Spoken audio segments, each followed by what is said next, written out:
Donald Trump wants you to think that he is this inevitable strongman, that he will overpower any checks and balances put before him, that his administration and all of its law-breaking will always accomplish its goals, but that is just not the case. Donald Trump is fundamentally weak and fundamentally a loser, and he is showing that to us right now because of the panic happening within his White House. We are seeing an all-out MAGA civil war, not just in Trump's administration, but in Congress as well, and it reveals just how scared Donald Trump is of those around him betraying him or failing to live up to his expectations, which they're doing every day, which is why Donald Trump has abandoned one of his closest stooges in Pam Bondi, and we are going to get into it all. But before we do, if I could quickly ask you to leave a like on this video, and if you haven't already and you enjoy our channel, to hit that subscribe button because it goes a long way in supporting our work. Now, before we get into how Donald Trump has abandoned Pam Bondi, that a leak is revealing the chaos in this White House, I want to start with why Pam Bondi is in a state of panic herself. It's her inability to answer the questions that Donald Trump needs her to lie about, and we saw that with Adam Schiff right here. In the hearing with Attorney General Pam Bondi, here are just some of the questions she refused to answer, asked by me and my Democratic colleagues. I think it's valuable that the American people get a sense of what you've refused to answer today. So these are just some of the questions you refused to answer, or have answered with personal attacks on members of this committee. You were asked whether you consulted with career ethics lawyers, as you promised you would do during your nomination hearing, when you approved the president receiving a $400 million gift from the Qataris. You refused to answer that question. You were asked who or what role you may have played, or who played the role in asking that Trump's name be flagged in any of the Epstein documents gathered by the FBI. You refused to answer that question. You were asked whether Holman kept the $50,000 bribe money. You refused to answer that question. You were asked whether Holman paid taxes on the $50,000 bribe money. You refused to answer that question. You were asked, did career prosecutors find insufficient evidence to charge James Comey? You refused to answer that question. You were asked, how are military strikes on these boats in the Caribbean legal? And you refused to even answer that question. You were asked, a law degree, excuse me. You were asked, did you discuss indicting James Comey with the president? You refused to answer that question. You were asked, did you approve the firing of antitrust lawyers who disagreed with the Hewlett-Packard merger? You refused to answer that question. You were asked whether you support a restoration fund for violent insurrections to attack the Capitol on January 6th. You refused to answer that question. You were asked whether you were firing career professionals, career prosecutors, just because they worked on January 6th investigations. You refused to answer that question. You were asked by my California colleague whether you believe government officials, like immigration officials, have to abide by court orders. You wouldn't even answer that question. This is supposed to be an oversight hearing. Pam Bondi is just not good at this. We covered her disastrous hearing in the Senate a few days ago, but stories just continue to come out. The photo that was taken of her notes being like, Reid Hoffman is a donor to the Democrats, and he went to dinner with Epstein once, so Trump's decade and multi-decade long relationship with the most prominent pedophile in American history is fine. I guess she just couldn't answer the questions, and as we always say, Pam Bondi, much like everyone in this administration, is playing to an audience of one. So she clearly didn't live up to what Donald Trump expected of her, especially as Trump, as of late, has been tweeting horrible things about Pam Bondi, which were supposed to be DMs, and Bondi's all in her feelings. But the latest post goes to show why Donald Trump is abandoning Bondi, as we're about to get into in an article. But first, we got to take a look at this post. Trump wrote, "The Ukraine impeachment of me scam was a far bigger illegal hoax than Watergate. I sincerely hope the necessary authorities, including Congress, are looking into this. Adam Shifty Schiff was so dishonest and corrupt. So many laws and protocols were violated and just plain broken. President DJT."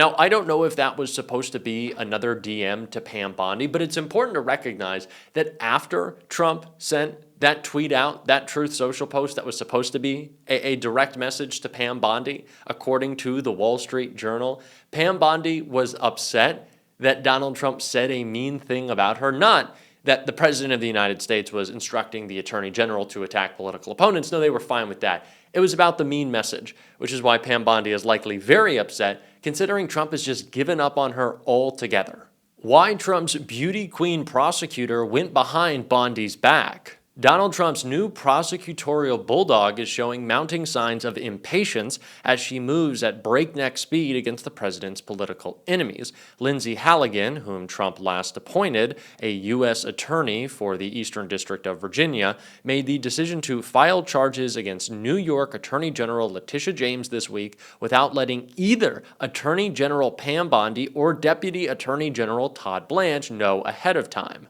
She just wanted to get it done, a source with knowledge of the case told the Wall Street Journal Saturday.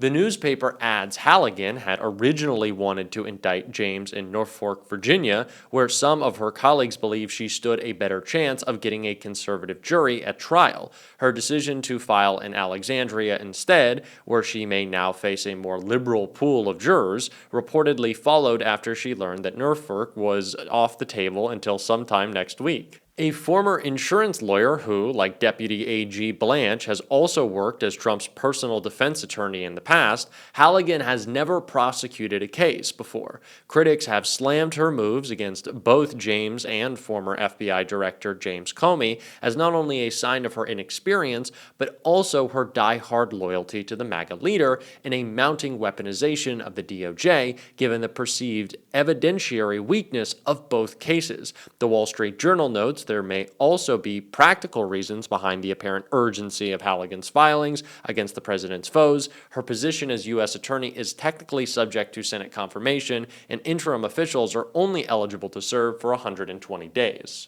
So Donald Trump has found another blonde idiot to do his illegal biddings, and yeah, she has no experience, no clue what she's doing, and it's all going to blow up in her face. But it is important to recognize that Pam Bondi has been replaced.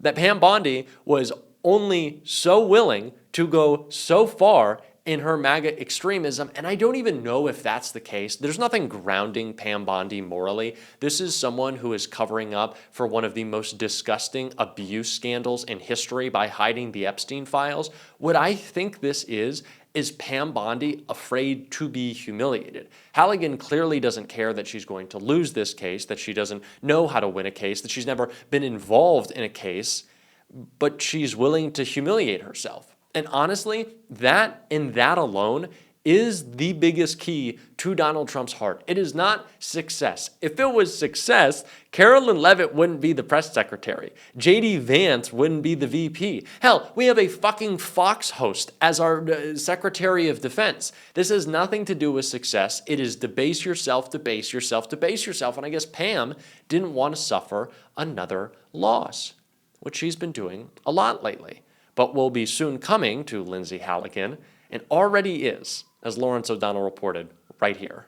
Donald Trump's fever dream about today's proceeding was that he would, by ordering the prosecution of James Comey, force James Comey to suffer the humiliation of an arraignment in that federal courtroom today. But the only humiliation in that courtroom was on the Trump side of the courtroom today. The humiliated, silent, inexperienced lawyer rocking in her chair in service to Donald Trump. The humiliated junior assistant prosecutor who was forced to speak and confess to the judge that he doesn't know what the evidence in the case is.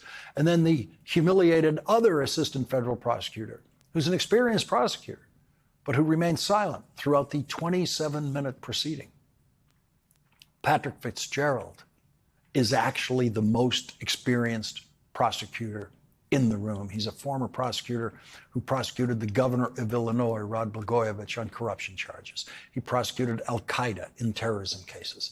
and now appears proudly as James Comey's defense counsel, he told the judge just how incompetent and unprofessional the prosecution has been so far. He said, "We haven't received a single piece of paper of discovery to date. We still haven't been told who person 3 and person 1 are. We don't know the nature of the charges below those charges." We have never been able to easily guess what the indictment, we've always been able to kind of easily guess based on James Comey's televised testimony, what the statement is, the false statement they're accusing James Comey of making in his Senate testimony. But the indictment doesn't actually identify a statement. It doesn't have what this case requires at this point, which is showing, in quotation marks, exactly what James Comey said that Donald Trump's favorite new prosecutor thinks was untrue. Judge Nachmanoff said that he would refer the motion to disqualify Lindsay Halligan to another judge from a different district, which is the standard procedure in that court for such motions. But Judge Nachmanoff will consider the other pretrial motions that Patrick Fitzgerald proposed a hearing schedule for, which the judge immediately accepted. Patrick Fitzgerald told the judge the first tranche of defense motions, which would principally consist of a vindictive prosecution motion. And whenever I say vindictive prosecution motion, Your Honor, I mean both strands of the vindictive prosecution doctrine and the selective prosecution doctrine. So it may be a retaliatory prosecution where our view is that this prosecution was brought at the direction of President Trump to silence a constant critic of him. And so, after Patrick Fitzgerald began the session by proudly announcing, "It's the honor of my life to represent Mr. Comey in this matter," he made it clear that the person he, the most experienced prosecutor in that room, is going to, in effect, be prosecuting in that room is Donald Trump, the man who illegally ordered the prosecution of James Comey, and the person who will be humiliated in that courtroom every day will be Lindsay Halligan. Do these people have no shame? What am I even saying? No, they don't have shame. Like, what type of dumbass question is that? Do people in MAGA world have shame? Of course they fucking don't. They love embarrassing themselves. I feel like they have a humiliation kink, in all honesty. But this, for Donald Trump, Lindsay Halligan, and Pam Bondi, is going to be just another humiliation that we're going to cover on this show. And if you want to support that, as always, you can hit that subscribe button, leave a like on this video. If you stuck around to the end, drop a blue heart in the comments. And if you want to support me on another channel, I am now doing some hosting at the Bulwark, their weekend programming, just hanging out, talking about the news of the weekend. You can check that out right there. It would go a long way. If you're not already a subscriber to the Bulwark, you absolutely should be. And keep on fighting. Don't let them silence you. And until next time, whether that's here or over there, I'll see you soon.